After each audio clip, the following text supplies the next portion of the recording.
Hi friends, இன்னைக்கு நம்ம AK சாரோட ரேசிங் 3:45க்கு ஸ்டார்ட் ஆக போகுது. அண்ட் அதுக்கு முன்னாடி ஒரு இன்டர்வியூ கொடுத்துருக்காரு. அப்போ அதுல நம்ம ஃபேன்ஸை பத்தியும் அண்ட் விடாமுயற்சி ரிலீஸ் டேட்டை பத்தியும் செம்மையான அனௌன்ஸ்மெண்ட்டை கொடுத்துருக்காரு. அங்க இருந்த ஆங்கர் இப்படி உங்களுக்காக கூட்டம் வரும்னு எதிர்பார்த்தீங்களா அப்படின்னு கேட்டதுக்கு, அஜித் சார் நான் எதிர்பார்க்கவே இல்லை, இதுதான் என்னோட அன்கண்டிஷனல் லவ், என்னோட ரசிகர்கள் மீது நான் அளவு கடந்த பாசம் வச்சிருக்கேன், நான் கொஞ்சம் கூட எதிர்பார்க்கல இவ்வளவு பேர் வருவாங்கன்னு. அண்ட் இது மட்டும் இல்லாம நம்ம தல அஜித் சார் இன்னும் ஒரு விஷயம் ஷேர் பண்ணிருக்காரு. அது என்னன்னா, நான் நடிச்ச 2 படங்கள் இப்ப ரிலீஸ் ஆக போகுது.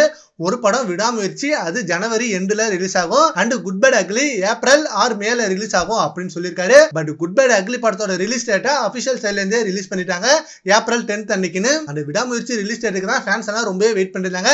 அண்ட் இன்னைக்கு காலையில இருந்தே விடாமுயற்சி ஜனவரி 23 ரிலீஸ் ஆகும் அப்படின்னு நியூஸ் போயிட்டு இருந்தது. இப்ப அஜித் சாரும் ஜனவரி மாசம் தான் ரிலீஸ் ஆகும் அப்படின்ற மாதிரி சொல்லியிருக்காரு. அண்ட் இந்த 2 படங்கள் ரிலீஸ் ஆகிற நிலையில இருக்கிறதுனால தான் நான் இப்ப ரேசிங்க்கு வந்தேன். சோ ரொம்ப பீஸ்ஃபுல்லா என் ரேசிங்க நான் பார்த்துட்டு இருக்கேன் அப்படின்ற மாதிரியும் அஜித் சார் சொல்லியிருக்காரு. அண்ட் அஜித் சாருக்கு ரொம்ப ஷாக் அண்ட் ரொம்ப ஹாப்பி தான். ஏன்னா நம்ம தல ரசிகர்கள் அங்க அளவு கடந்த பேர் அங்க போயிருக்காங்க. அதை பார்த்ததும் நம்ம தல அஜித் சாருக்கு மிகப்பெரிய சர்ப்ரைஸா இருந்திருக்கும். சரி ஓகே ஃப்ரெண்ட்ஸ், இப்போ நம்ம தல அஜித் சார் நம்ம ஃபேன்ஸோட பாசத்தை பார்த்து ரொம்ப அசந்து போயிருக்காரு அண்ட் ரொம்ப ஹாப்பியில இருக்காரு. அதை பத்தி உங்க ஒப்பீனியனை நம்ம கான்வர்ஸ்ல கமெண்ட் பண்ணுங்க. Thank you friends.